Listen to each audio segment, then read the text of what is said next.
अस्सलामुअलैकुम। Near news से मैं हूं सोबिया तारिक। हेडलाइंस आपने मुलाहिजा की। बुलेटिन का बाकायदा आगाज करेंगे इस खबर से। बानी पीटीआई से मंगल और जुमेरात 2 दिन की मुलाकातें बहाल। बानी पीटीआई से मुलाकात के बाद मीडिया टॉक नहीं होगी। इस्लामाबाद हाई कोर्ट के हुक्म के मुताबिक बानी पीटीआई के कोऑर्डिनेटर सलमान अकरम राजा जो नाम देंगे सिर्फ वही मुलाकात कर सकेंगे। बानी पीटीआई की बच्चों से मुलाकात के लिए ट्रायल कोर्ट की दरख्वास्त दें। इस्लामाबाद हाई कोर्ट के chief justice Sarfraz Dogar, justice Arbab Mohammad Tahir, justice Mohammad Azam Khan पर मुश्तमिल बेंच ने केस की समाअत की। सरकारी वकील नवीद मलिक ने कहा वकला और फैमिली के मुलाकातों की इजाजत दी जा रही है, लेकिन मुलाकात के बाद जेल के बाहर सियासी गुफ्तगू की जाती है। जस्टिस अरबाब मोहम्मद ताहिर ने रिमार्क्स दिए मुलाकात की SOPs पहले तय हो चुके हैं, क्या अब उन पर नजरसानी करनी है। चीफ जस्टिस ने नवीद मलिक से इस्तिफसार किया कि अगर बानी पीटीआई की कानूनी टीम यकीन दहानी कराए मुलाकात के बाद सियासी गुफ्तगू नहीं होगी तो हफ्ते में 2 दिन मुलाकात की इजाजत दी जा सकती है। प्रोसिक्यूटर नवीद मलिक ने मौकफ अपनाया कि हमें जेल में सिक्योरिटी इंतजामात के मसाइल का सामना होता है, इसलिए मुलाकात के लिए 1 दिन मुकर्रर किया जाए। अदालत ने रिमार्क्स दिए बानी पीटीआई के कोऑर्डिनेटर सलमान अकरम राजा ही मुलाकात के लिए अफराद के नाम देंगे, हर कोई मुलाकात की दरख्वास्त लेकर नहीं आ सकता। अदालत ने रिमार्क्स दिए कि जो भी बानी पीटीआई से मिलेगा वो मीडिया टॉक नहीं करेगा। अदालत ने तमाम दरख्वास्तें निपटा दी। प्रोडक्शन टीम के साथ जिशान सिंह, इस्लामाबाद। पीटीआई के रवैये के बाद ऑल पार्टीज कॉन्फ्रेंस बुलाना बेकार मश्क होगी। वज़ीर दिफा ख्वाजा आसिफ का कहना है अगर ऑल पार्टीज कॉन्फ्रेंस बुलाएंगे तो उनका वही रवैया होगा जो कौमी सलामती कमेटी के वक्त था। वो कहते हैं खान नहीं तो पाकिस्तान नहीं। इस किस्म के रवैये को तर्क करें। अगर वही एटीट्यूड उन्होंने अपनाया जो उस वक्त अपनाया, ये 4-5-6 रोज पहले, तो नहीं आए, आखिरी वक्त पे उन्होंने बाइकआउट कर दिया, तो फिर उस ऑल पार्टीज कॉन्फ्रेंस कराने का इस माहौल में और इस एटीट्यूड के बाद जो है को बुलाने का मेरा ख्याल है ये एक एक्सरसाइज इन फ्यूटिलिटी है। वो तो इस वक्त स्वाए बदखाई के ऐसी ख्वाहिशात के तबाही बर्बादी हो जाए कि हम नहीं है इक़्तिदार में, तो जिस तरह वो कहते हैं खान नहीं तो पाकिस्तान नहीं, इस किस्म के एटीट्यूड को जो है तर्क करें। वज़ीर आज़म की ज़ेर सदारत रमज़ान रिलीफ पैकेज जायज़ा इजलास। शहबाज शरीफ की रमज़ान रिलीफ पैकेज का 3rd पार्टी ऑडिट करने की हिदायत। वज़ीर आज़म का कहना है कि रमज़ान पैकेज पूरे पाकिस्तान के लिए बिला तफरीक मुतारिफ कराया गया है। रमज़ान पैकेज में पैसे डिजिटल वॉलेट के जरिए पहुँचाए जा रहे हैं। वज़ीर आज़म की रमज़ान रिलीफ पैकेज के हवाले से टेलीकॉम कंपनियों को मज़ीद मौसर बनाने की हिदायत।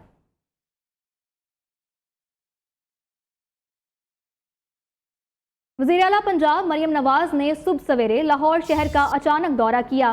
सुथरा पंजाब के तहत शहर की सड़कों पर सफाई की सूरत हाल का जायजा लिया। ऐवान वज़ीर आला में मरियम नवाज की ज़ेर सदारत इजलास में अस्पतालों के वाजिबात की फौरी अदायगी का हुक्म भी दिया गया।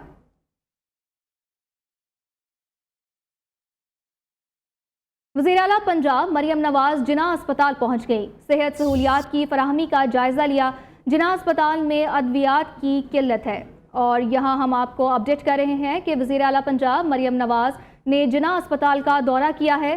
सेहत सहूलियात की फराहमी का जायजा लिया गया है। IMF का बड़ा यूटर्न। IMF ने जायदाद लेन देन पर टैक्स की शरह कम करने से इनकार कर दिया। आलमी मालियाती इदारे ने FBR की टैक्स शरह में कमी की दरख्वास्त मुस्तरद कर दी। IMF ने मौजूदा $7 अरब की तोसी फंड सहूलत में क्लाइमेट फाइनेंस को शामिल करने पर आमादगी जाहिर की है। इस्लामाबाद से देखिए ये रिपोर्ट। पाकिस्तान में IMF के आला हुकाम ने कहा है कि पाकिस्तानी हुकाम के साथ प्रॉपर्टी टैक्स कम करने पर इत्तेफाक हुआ है, न मार्च 2025 के अहदाफ कम करने पर इत्तेफाक हुआ है। IMF ने अपने हतमी फैसले में फिलहाल FBR की जानिब से जायदाद के शोबे के लिए लेन देन के टैक्सों में कमी की दरख्वास्त को मुस्तरद कर दिया है। इससे कबल आला हुकाम ने दावा किया था कि IMF ने असूली तौर पर 1 अप्रैल 2025 से जायदाद के खरीदारों पर आयद होल्डिंग टैक्स में 2% कमी पर इत्तेफाक किया है, बशर्त के इसकी तहरीरी मंजूरी IMF से हासिल की जाए। अब IMF ने बाज़ाब्ता तौर पर बयान दिया है कि इसने जायदाद के लेन देन पर आए टैक्सों में कमी पर इत्तेफाक नहीं किया। IMF ने पहले ही तंबाकू और मशरूबात पर टैक्स की शरह कम करने से इनकार कर दिया था और अब इसने FBR की जायदाद के शोबे के लिए टैक्स की शरह में कमी की आखिरी दरख्वास्त को भी मुस्तरद कर दिया है। पाकिस्तान और IMF स्टाफ लेवल मुआहदे की जानिब बढ़ रहे हैं, लेकिन पाकिस्तान को IMF को तहरीरी यकीन दहानी करानी होगी कि सूबे गंदम की खरीदारी में मुदाखलत नहीं करेंगे। वफाकी वजीर सनत व पैदावार ने चीनी महंगी होने की तरदीद कर दी। राना तनवीर हुसैन कहते हैं चीनी की कीमत में कोई इजाफा नहीं हुआ। چینی کی ایکس میل قیمت 159 روپے جبکہ ریٹیل میں 164 روپے کلو ہے۔ یوٹیلیٹی سٹورز پر چینی 153 روپے کلو مل رہی ہے، کہیں بھی چینی 180 روپے کلو نہیں ہے۔ چینی کی کوئی قلت نہیں، وافر سٹاک موجود ہے۔ چند مفاد پرست قیمتوں اور قلت سے متعلق غلط افواہیں پھیلا رہے ہیں۔ چینی اور آٹے کی قیمتوں سے متعلق وزیر اعظم خود روز جائزہ لے رہے ہیں۔ یوٹیلیٹی سٹور پہ بھی تھرو آؤٹ پاکستان 153 153 جو 153 روپے ہے وہ مل رہی ہے۔ تو اس لیے یہ جو پیننگ یا افواہیں پھیلائے جا رہی ہیں یا میڈیا کے ذریعے کچھ اس قسم کا تاثر دیا جا رہا ہے وہ بالکل میں سمجھتا ہوں مناسب نہیں ہے، اور نہ یہ ہم قیمتیں بڑھنے دیں گے۔ جو یہ میں نے بتائی ہیں 159 ایکس میل اور 164 ریٹیل، اسے کسی صورت حکومتیں پاکستان اور پروونسز نہیں بڑھنے دیں گے۔ چینی کی قیمت اور حکومتی وزراء کی تنخواہیں شہباز سپیڈ سے بڑھ رہی ہیں۔ چینی درآمد کرنے کا فیصلہ چینی مافیا کو ناجائز فائدہ پہنچانے کی مجرمانہ کوشش ہے۔ مشیر اطلاعات خیبر پختونخوا بیرسٹر سیف کی چینی کی قیمتوں میں اضافے پر وفاقی حکومت پر شدید تنقید۔ کہا حکمران شوگر مافیا نے ناجائز منافع سے اپنی عید میٹھی اور مہنگائی کے مارے عوام کی عید پھیکی کر دی ہے۔ عرفان صدیقی سے اپیل کرتا ہوں کہ شہباز شریف سے کہیں کہ تنخواہیں لے لیں لیکن چینی کی قیمت کم کر دیں۔ چوری سرکولیشن سمری کے ذریعے وزراء کی تنخواہوں میں 188% اضافے کی منظوری سے 20 مارچ کی وفاقی کابینہ کے رضاکارانہ کام کرنے کا اعلان جھوٹ ثابت ہو چکا ہے۔ قیادت کی رہائی کے علاوہ اپنے سیاسی قیادت کے لیے ریلیف مانگنے کے علاوہ بھی ان کو قومی ایشوز کو ترجیح دینا چاہیے، اور خاص طور پہ جو نیشنل سیکیورٹی کا مسئلہ ہے یا اس قسم کے مسئلے ہیں ان پہ ترجیح دینا چاہیے۔ اور میرا امید ہے کہ ہمارے کوششوں کے بعد ہم سیاسی طور پہ کسی قسم کا پولیٹیکل کنسنسس بنا سکیں گے جس سے ہم اس قسم کی قوتوں کا مقابلہ بھی کر سکیں اور ان کو شکست بھی دلوا سکیں۔ اور یہ پاکستان پیپلز پارٹی کے کارکنوں کے لیے، پاکستان پیپلز پارٹی کے لیے یہ مشکلات ہیں کہ آپ تو نہ حکومت میں وزیر ہے یا حکومت کے کوalition میں آپ حکومت کا اس طریقے سے حصہ بھی نہیں ہے، اور نہ ہی آپ اپوزیشن کا حصہ بھی ہیں۔ مگر میں سمجھتا ہوں کہ موجودہ سیاسی صورتحال میں پاکستان پیپلز پارٹی ایک ایسا سپیس پہ کھڑا ہے کہ ہم حکومت سے بھی بات کر سکتے ہیں، حکومت کو بھی ہم مثبت انداز میں پازیٹیو انپٹ دے سکتے ہیں، کوشش کر سکتے ہیں کہ اجتماعی فیصلے لیا جائے ملک کے مفاد میں، اور ہم اپوزیشن کو بھی دعوت دیتے ہیں کہ وہ اپنی تنگ نظر کی جو سیاست ہے وہ چھوڑ کے پاکستان کے عوام کے بارے میں سوچے۔ ان کے کارکن کا دلچسپی ہوگا کہ قیدی نمبر جو بھی ہے اس کو رہا کیا جائے، مگر پاکستان پیپلز پارٹی کا کارکن کا یہ دلچسپی نہیں ہے۔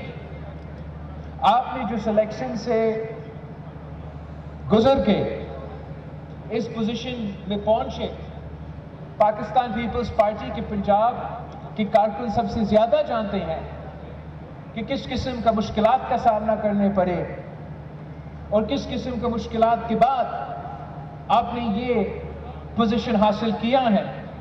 تو اگر پاکستان پیپلز پارٹی کے علاقوں کے ووٹر نے یہ نمائندے یہ مشکلات سہ کے آپ کو منتخب کروائے ہیں تو کسی وجہ کے لیے منتخب کروائے ہیں۔